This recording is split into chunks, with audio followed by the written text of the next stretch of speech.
Hello, that was Minuet in C, number 10 from 24 Short and Easy Pieces, Opus 1 by Alexander Reinagle.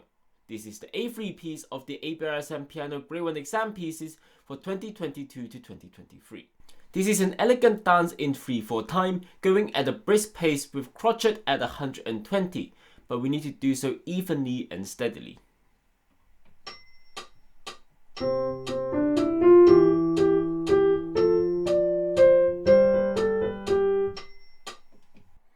There are no sharps or flats in the key signature, so it's just the white keys we're playing here.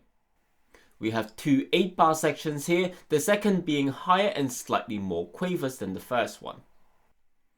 Let's firstly look at bar 1 to 4. We start off the piece in piano, so fairly quiet. The left hand here is fairly simple, just a dotted minim in each note, so 3 beats each, which is the whole bar, so we go up from the low C to the E, then step over to the F and the G. The right hand has a more interesting rhythm. In bar 1 we have crotchets and then 4 quavers. Remember that 2 quavers make a crotchet, so they're faster like this. 1, 2, 3, 1, 2, 3. The quavers are also slurred as well, so we need to play them smoothly.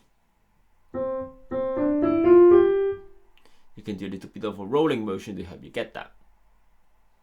In bar 2, the right hand is just 3 crotchet G notes, but we do need to do a replacement on the second G, going from the pinky to a thumb, so we're closing up our hand so we can get to the thumb. 3 crotchets again in bar 3. Look out that the last 2 notes are slurred, so playing them smoothly with the second note also slightly lighter than the first one. We can help that by again doing a little rotation movement with our wrist. Going that way.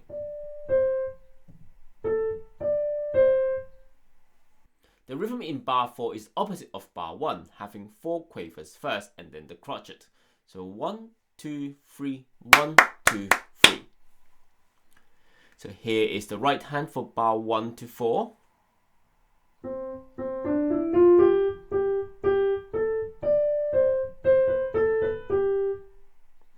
And putting together with the left hand.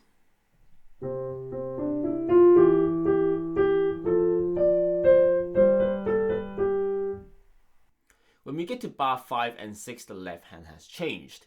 Instead of playing 1 note in a bar, we now have 6 quavers. So 1, 2, 3, 1, 2, 3.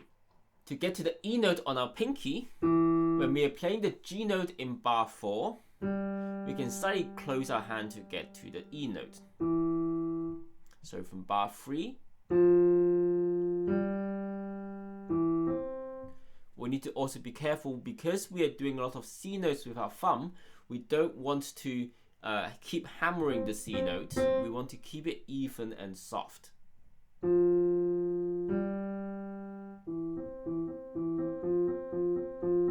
Instead of doing just 3 crotchets on the right hand for both bar 5 and 6, but we're going to use our second finger on the C note to start. Now if you have a big enough hand, you can stretch from the G to the C. Otherwise you can move your second finger to where your first finger was without pressing down the 4th finger. So from bar 4 to 5 on the right hand.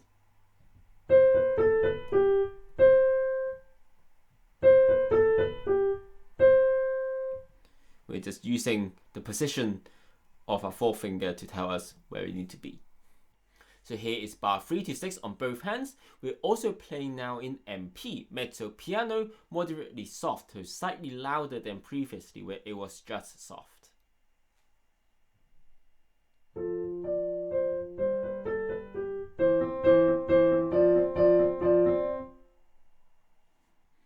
Back to a single note on the left hand in bar 7 and a familiar rhythm on the right hand from bar 1. And the last bar in the first phrase. Our right hand is just staying for 3 beats on the C note, while our left hand moves down.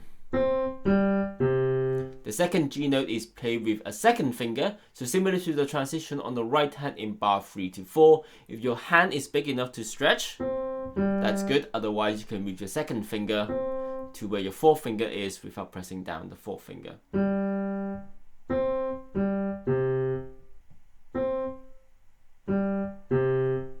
Similar sort of thing for the second phrase. We are now on MF, mezzo forte, medium loud, so even louder than before. The left hand is back to playing dotted minims, but this time we have to jump up an octave back to the C note, then step down. Remember not to take too long on the octave drum transition.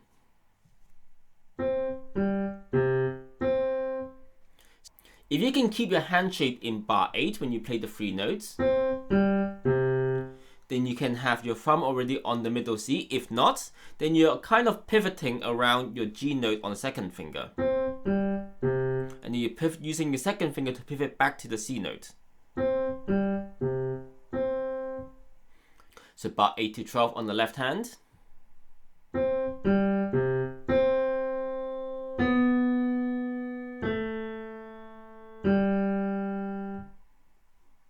The rhythm in the right hand is very similar to bar 1 to 4, just that bar 11 is now in quavers instead of crotchets compared to bar 3.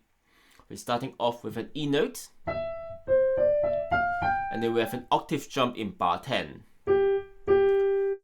Similar to the left hand transition from bar 8 to 9, we can pivot using our third finger this time, but there's a bit of a bigger stretch this time. If your hand is too small to do that stretch, then you have to look and do a jump.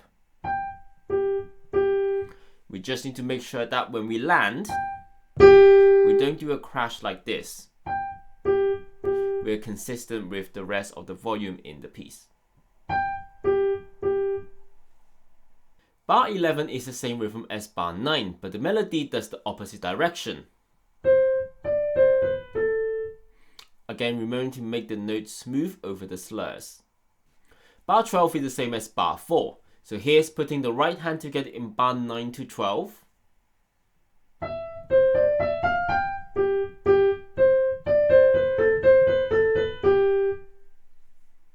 And with both hands.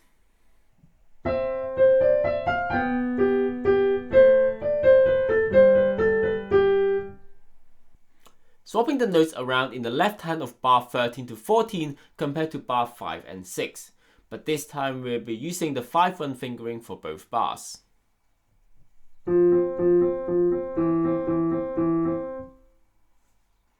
There's a little bit more melodic movement in the right hand from the A-A-B before we have a 3 C notes, where we also swap the fingering from a 4 to a 2 on the second one. And also remember that the A to B note is slurred, so we need to play that smoothly. And a swap.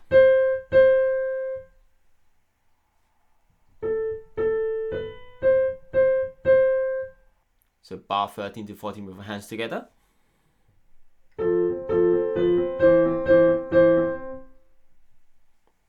Bar 15 to 16 is similar to bar 7 and 8 with some small additions to bar 15.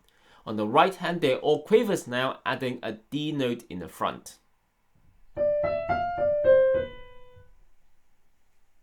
And the right hand, we have a 4-finger crotchet F note before the minim G note.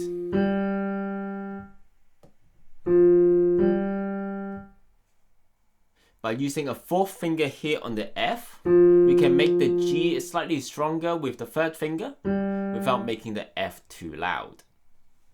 And bar 16 is the same as bar 8, other than now that we're in mezzo forte. So here's the final demo for bar 13 to 16.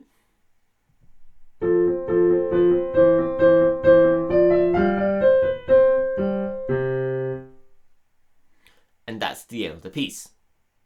Well, that was the tutorial on Minuet in C by Alexander Reinagle. This is a graceful piece that captures a dance style that was popular in its time. To make sure that the dance style stands out a bit more, we need to make the second and third beat a bit lighter, as well as keeping a steady tempo throughout the piece. The dance can be emphasized and made more graceful with the clearly separation of the slurred notes and the separate notes. While the snare notes should be linked together, they shouldn't be held on for too long, otherwise I will muddle up the melody. Hopefully that was useful to you. This is the last of the grade 1A pieces. Check out the other 2A pieces that I've done and the B and C pieces in the playlist when they're up. I also have videos on other hobbies as well as tutorial for the flute pieces, so check those out as well if you're interested.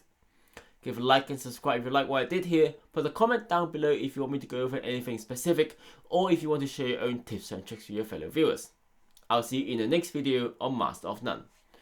Bye!